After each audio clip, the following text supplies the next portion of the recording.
Hey guys, welcome back to the channel, and today we're going to be reacting to Why Poland won't put troops in Ukraine. So this is interesting because yesterday we did a video and they mentioned all the countries that would put troops in Ukraine. They're the European peace plan.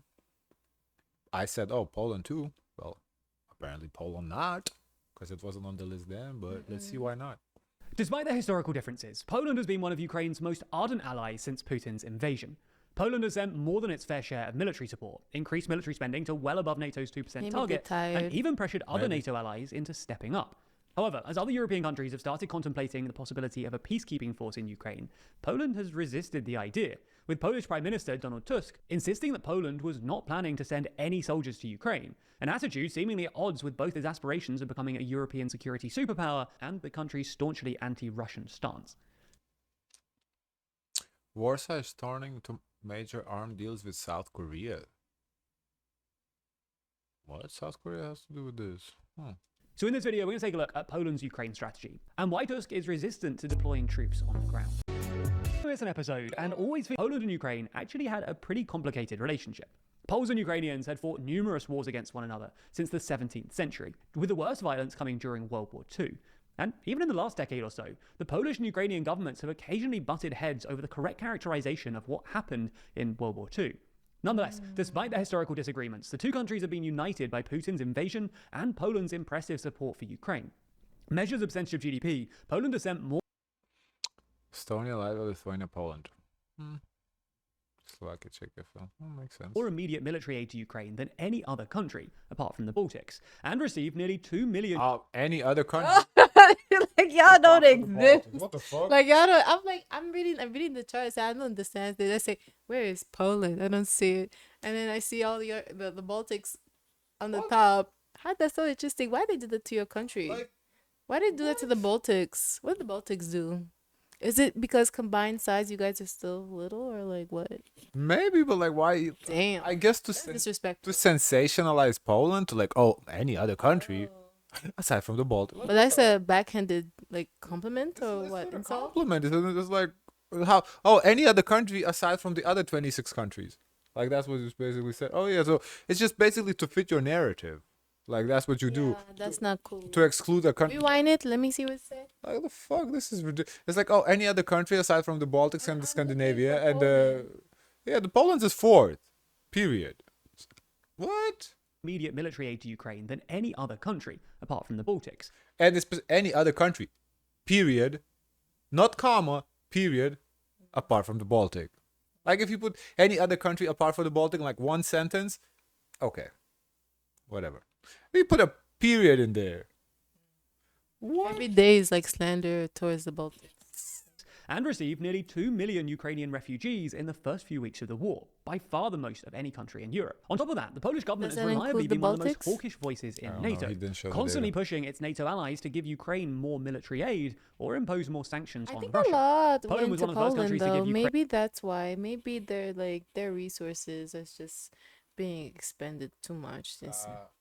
I think so too. jets, and Poland also became the main logistical hub for Ukraine.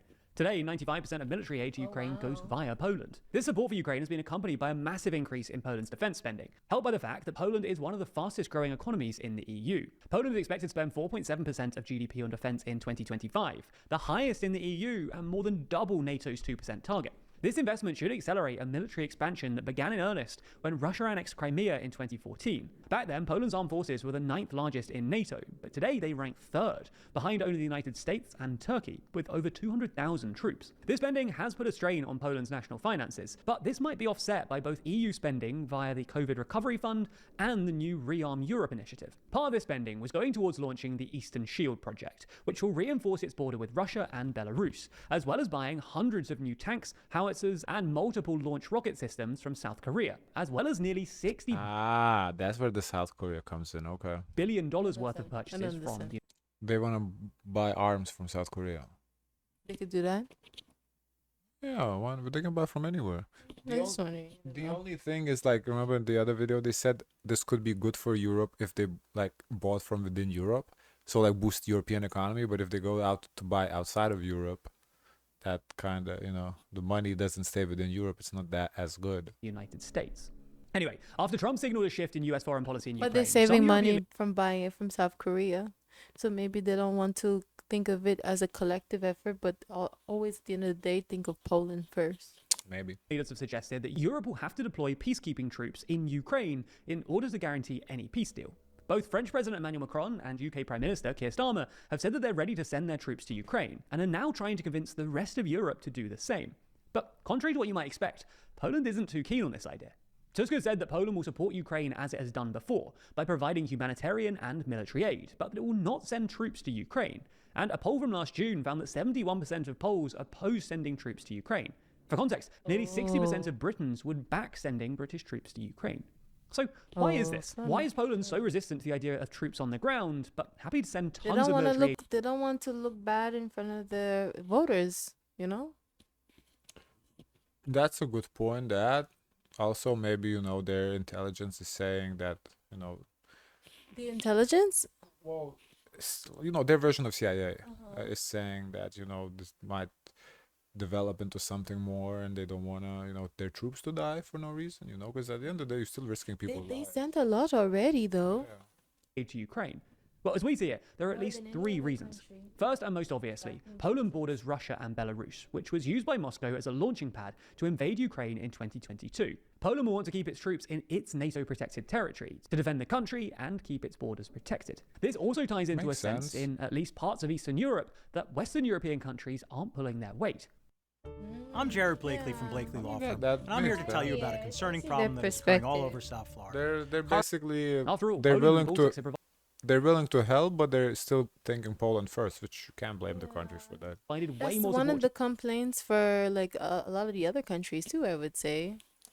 to Ukraine as a percentage of GDP, and at least some Eastern Europeans aren't keen on both providing the most support and then also risking troops for the security of Europe as a whole. Anyway, the second reason is that Poland is one of the most pro-American Atlanticist countries in Europe. Polish governments have long resisted calls, especially from France, for greater European strategic autonomy, and its priority has been on keeping America engaged. As such, the Polish defense minister argued that any step towards putting European troops in Ukraine would have to be taken by NATO, and that the alliance must decide collectively to play a role, not individual countries. Third, there are a number of bilateral tensions between Poland and Ukraine, which have occasionally flared up over the past 3 years. On top of their disputes over agricultural trade, which triggered mass farmers' protests in Poland, Kyiv and Warsaw also have a long-running disagreement over the massacres of some 100,000 Poles in Volhynia by Ukrainian guerrillas during World War II, which remains a sore point.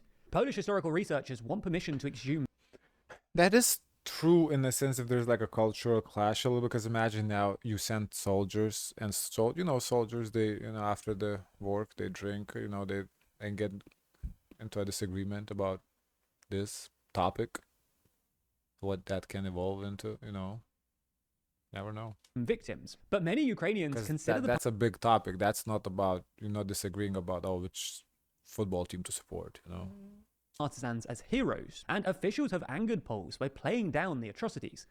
While there have been some positive developments here, with Ukraine giving the green light to allow some exhumations, but tensions remain, and this has contributed to a growing disenchantment, particularly among right-wing voters in Poland, with Ukrainian refugees and continuing aid for Ukraine. A recent survey, for instance, found that It 53% makes me of Poles think of the video of what do Greeks think of Turks and what Turks think of Greeks. Like if they were to ask these two countries these questions, if this would be on their mind. What do Poles think of Ukrainians and what do Ukrainians think of Poles? That's an interesting, want to halt weapon shipments to Kyiv. This disenchantment has been skillfully leveraged by the right-wing and far-right parties in Poland, which are gaining traction ahead of the presidential elections in May. The Conservative Law and Justice candidate is in second place to Tusk's centre-right party candidate, with 25.7% of the vote. But the candidate for the far-right anti-Ukrainian Confederation Party is rising fast and currently polling at 16.2%. He also sparked outrage last week during a visit to Lviv, where he criticised Ukrainians for worshipping, quote, criminals, referring to the Ukrainian national figure Stepan Bandera. Meanwhile, the Law and Justice candidate has tapped into sentiments among some Poles that feel Ukrainians have not shown sufficient gratitude for Polish very Trump-like, huh? support, criticizing President Zelensky for what he described as indecent behavior towards his allies, including Poland. This all makes it a very important election for Tusk, I wonder what was considered indecent behavior. Not wearing a suit? I don't know. who's been He trying said to he hasn't worn a suit since the war. I don't think he plans to dress up. tout the legacy of the Law and Justice Party, which currently holds the presidency, and might explain his lukewarm attitude for escalating support to Ukraine. If you didn't know, Too Long is our regular... Alrighty. Can I do the comments? Sure. If he said no, I would say, I want to see it. One additional thing which is discussed in Poland is that we shouldn't stick our necks out just to be left hanging. Assume the situation in which Poland peacekeepers are attacked, tensions with Russia rise even worse. Western Europe just shrugs off and goes, well, Poland started it, and narration leaves us dry. We still have generation 12 from slow response of UK and France in 39. And I mean, this is a valid point. You can't. They, as I said, they have to look for Poland first. This makes sense. As a Finn, I think countries on the border of Russia shouldn't be the ones to send troops to Ukraine. Our armies are needed at home, so countries further. That's also a valid point. Yes, you. Yeah, because I didn't understand how come they have to give up protecting their own border to Yeah. go over to Ukraine and protect Ukraine's border. Like, then who's watching their border? Because they're the next. People in Poland are so much against this because at the beginning of this idea, everyone pointed us as most obvious candidate for this task. Also, we have a lot of bad experiences holding so politically risky operations with UK and France. Most Poles think that they will cheat on us effectively. So everyone assumed that they would be the ones responsible to protect Ukraine. Yeah, they did. Yeah. I can understand that. To be fair, I also assumed it yesterday in the video. Yeah, you did naturally. I thought, but I do see their point though. I say, why I'm in it? You go. I think their point is valid. They should be. They're needed the ones. So basically, yeah, the whole Eastern Europe bloc should stay at home, and the West Europe should send troops. That's logical to me. Guys, of course, let us know your thoughts. Don't forget to like, comment, and subscribe. Join the Discord. And as always, share as much kindness as possible.